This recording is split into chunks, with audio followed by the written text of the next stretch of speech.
Greetings, Muppet fans, and welcome back to the Muppet Mindset. I am here with an exciting interview with a very popular Sesame Street performer, Leslie Carrara-Rudolph, who does Abby. There she is. There she is. Leslie does Abby Cadabby on Sesame Street and a lot of other things on Sesame Street, but she's also started doing a touring show called Wake Up You're Weird with her puppet Lolly. And Leslie is here to talk to us a little bit today. Hello, Leslie. Hello, Ryan. Hello, Muppet friends. Leslie and I are both a little slap happy, but it's going to be fun. Yes, All I right. have coffee and I'm making pipe cleaner friends, so we're fine. And what more do you need? If you don't have pipe cleaner friends, you don't really have real friends or fake Well, friends. I'll briefly explain that because Lolly Lardpop, who you mentioned earlier, Mm-hmm. we declared on our podcast that it was the year of the pipe cleaner. So I use a lot of pipe cleaners when I'm totally throwing props and stuff together, and I'm like, okay, it's going to be the year of the pipe cleaner, and so all the art is going to be pipe cleaner driven. And then right now I'm making, because Lolly runs a pink monkey rescue shelter, Oh. we are making pink monkeys out of pipe cleaners for people who want to support our show. They can adopt a pink monkey, and all the proceeds go to the Wake Up You're Weird live show and movement that we're bringing to New York. So that's cool. Yeah, that's So awesome. that's why I'm surrounded by pipe cleaners right now. So cool, huh? It's awesome. What more do you need? Leslie, why don't you tell us a little bit about how you got started on Sesame Street and how it led you to Abby Cadabby? Wow. Well, I actually didn't start on Sesame Street. Gosh, all right, I have a huge love for characters, and my dad had wanted to be an animator for Disney. That was his dream. So he moved our family from Tacoma, Washington to California. Only I hadn't arrived yet. I was a surprise. And he ended up becoming an art teacher and cartooning and doing a lot of stuff. So I grew up loving art and started cartooning at a young age, and then I would just come up with characters and like a draw cartoon of a surfer dude or something, or some old lady, and I would just create the characters to go with them and, dress up like them. And, I was just kooky, I guess, and got involved in theater at a young age. I was with a theater company for 16 years, Fantasy Forum Actors Ensemble, that did musical fairy tales that had some improv in it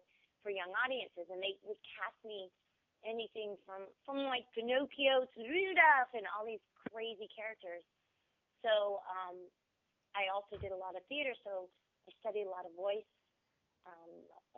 My first teacher was an opera teacher, and I studied all kinds of voice, so I knew where to place these characters. So my knack was really for character work, and but I also did a lot of work through recreation departments and outreach. So I designed a major I called Child Development Through the Arts. So it combines outreach with performance type of stuff where you would design a character. This is kind of like Wake Up You're Weird, so forgive me for bouncing around, but it'll make sense. So I would design characters that and attach either a story or an art project that would get kids to be able to express and talk about how they feel and what they're going through, and when in my outreach stuff. So in doing that, I was asked in my by my local theater if I had a show for adults that I could do with my characters. So I wrote my first one-woman show called Life in Other People's Shoes, and it wasn't that deep. It wasn't as deep as Search for Signs. It was basically I had shoes all over the stage, and sometimes I would cartoon a character, and I'd put on a pair of shoes, and I assume their identity, and I'd come up with all kinds of crazy people. And so I was developing that over the years, And that led me to an HBO Workspace show in California. In LA. I'm from Northern California. We have to get that straight because I'm definitely a Northern California girl. They're different than LA. So, but in between that time, I worked at Disney World. I worked for a club called the Adventures Club and did several characters down there. Disney would hire me to do any kind of stuff that involved kids because they knew my background. I'd create characters. And none of these are puppets yet. I put myself through school. My folks helped me, and I worked, and I also did birthday parties and painted windows. So I would, at least in California, you could paint windows for the holidays and stuff because we had decent weather. So I just started collecting all these characters, and some of them I would make as puppets for the kids' birthday parties. Some of them I would do as myself, and it was just kind of a combination. But when I had my HBO Workspace special, someone from the Muppets came and said, look, they're having a cattle call for female comedians who do voices. And I was like, what? So I had just driven cross country with my my Muppet the Works books and read everything and wrote in my journal like, oh my gosh, I would fit in here. I collected frogs. Me and my best friend Marina, we collected frogs, so we were huge Kermit fans. We saw everything Muppet. We had everything Muppet. So anything that Disney, the Muppets, my heroes are crazy. Martin Luther King, Carol Burnett, Gilda Radner. So they're just all over the place. Martin Luther King, because one person can make a difference. Right. In such a deep way to move a whole country humanity-wise. So anyway, and that also Sandy Fox, who knows Kurt Thatcher, also told Kurt, like, I have this friend that she's really crazy. I think you should see her. So anyway, I went to that audition, and it was crazy. It was a cattle call. It was, I want to say 15 years ago, and it was for Muppets Tonight. Mm-hmm.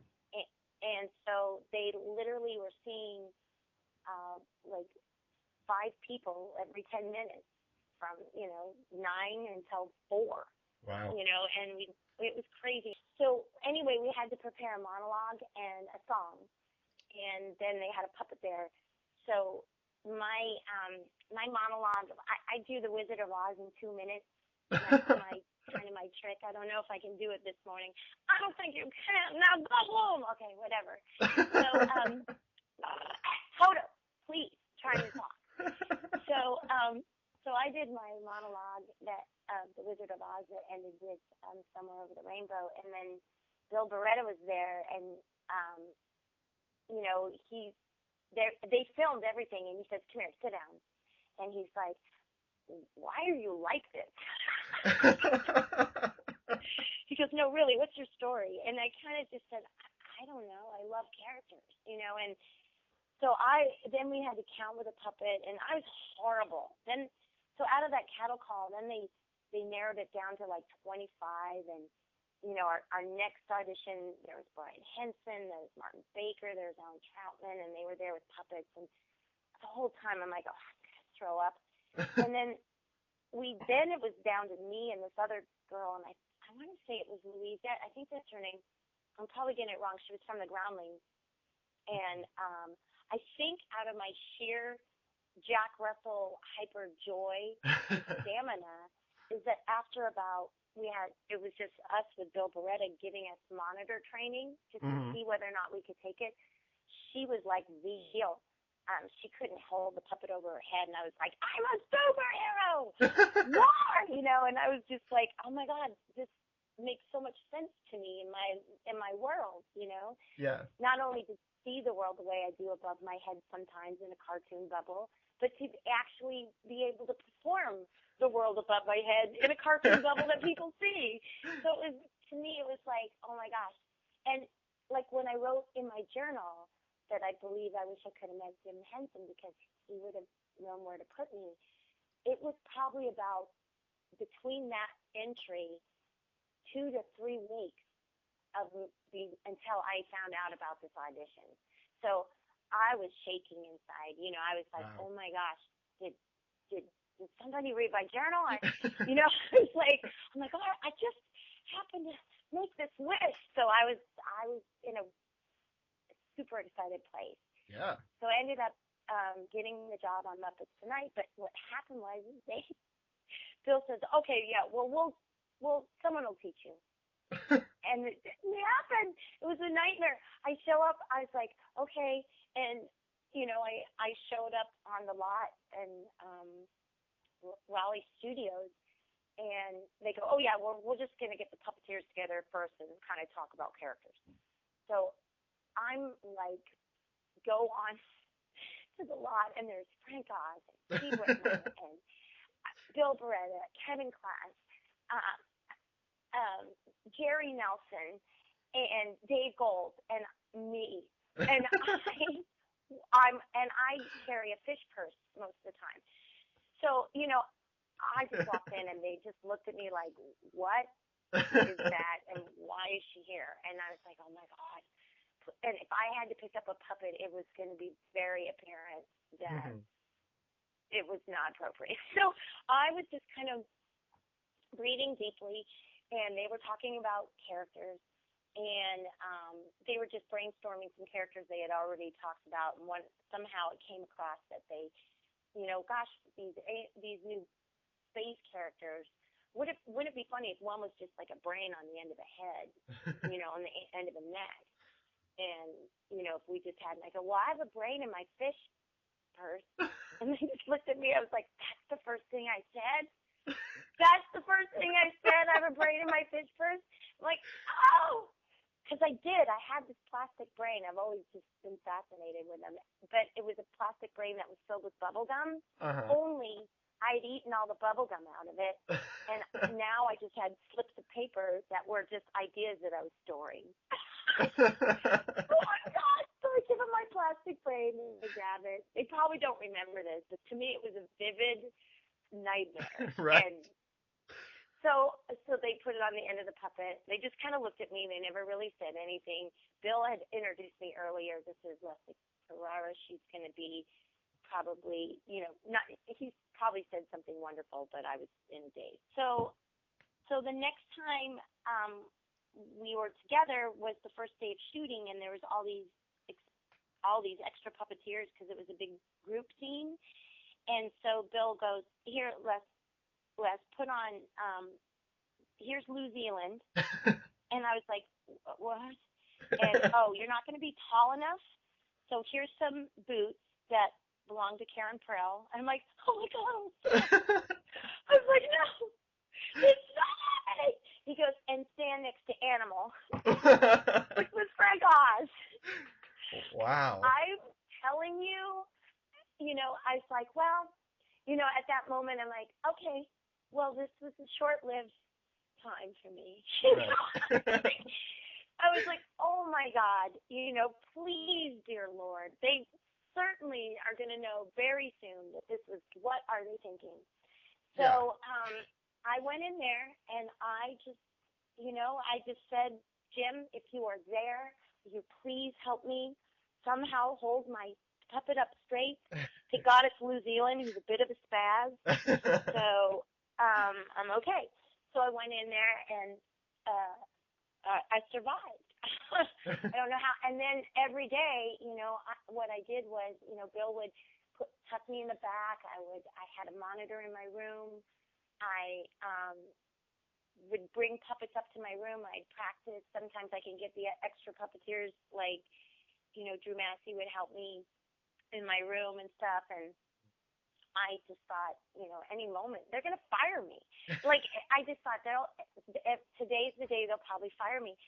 So what I'm going to do is I'm going to treat this like a master class of a lifetime, and I'm just going to watch people. And I did. I watched. I learned about lighting. The lighting guy says, Leslie, if you step forward, we were doing Muppets Real World, and I was this is second season, so I'm going on the actual character. I got to do Dosier, Chimney was there a little bit.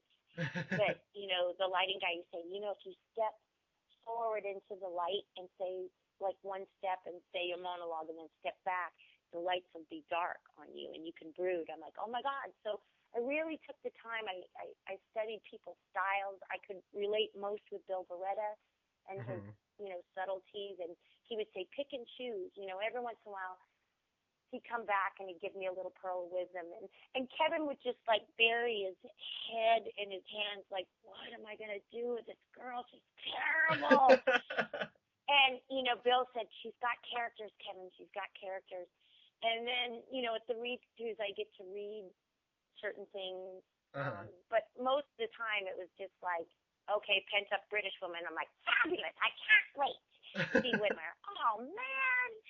And, when I was doing Pamela Henderson from the Bay of Pigs watch, yes. For the first part, I would just sit to the side and Kevin would read. He would lip sync to whatever my reading was. And then one day, it was towards the middle of the first season, he saw me taking Pamela into my dressing room. And one day, he goes, we were at the scene. He goes, let me see what you do with this. And I put it on, and I did it. And he goes, okay, I'm going home. I'm like, what? He goes, Drew, help Leslie with her arms. I'm like, you're going to let me do this? Oh, my God. And it was so cute because, like, the people on the sidelines, because I was the only woman, right. And at that time, not the only, just for Muppets Tonight, and the people who had been watching me study, I'd gotten tucked in the corner so many times, I actually built a little apartment complex for cockroaches. And the set guy goes, Leslie, we took the set apartment, we saved the cockroach apartment, so when we come back, we'll be able to do it. I'd written lines that people said. I had, and at one point, Brian looked behind me, he goes, we got to get you out from behind this corner.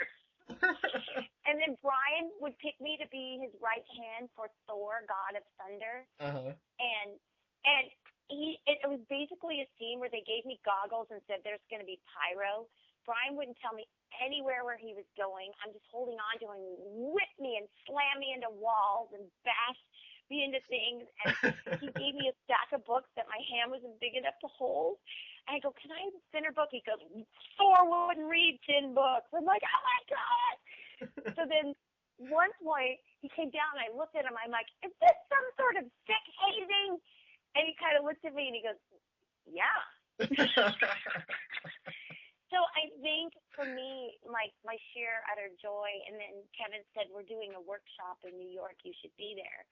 And I'm like, okay, a workshop. That means we're going to learn something. So, I went to New York and I was in this workshop and it was like, clearly I was the worst one there. I was like, what am I doing here? And then Kevin made a comment. He goes, look, Leslie has characters, And I remember too, Jerry Nelson, he was my hero on Muppets Tonight too, because he would pick me to be his right hand. He'd make fun. He goes, you have those smelly men under your right hand. He goes, I have Leslie. And I go, I'm his air freshener. We did Robot Lincoln together, and I accidentally grabbed Paula Abdul's boob. Sure. And I was like, oh my gosh. I go, I'm so sorry, Paula.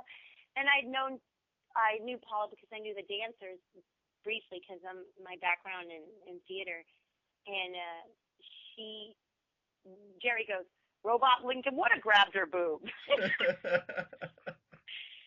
So basically I realized that this is a great place for me. I love characters, that there's no boundaries. I learned how to make my first puppet in the workshop. Paul Hardis mentored me. Heather Henson said that she was having a puppet slam, and she encouraged me to create something. So I made my first puppet, which was Madame Velveeta, which is a gypsy character that kind of looked like a camel. And so there's that. The Muppets Tonight experience was life-changing. I met my husband, Paul Rudolph, there.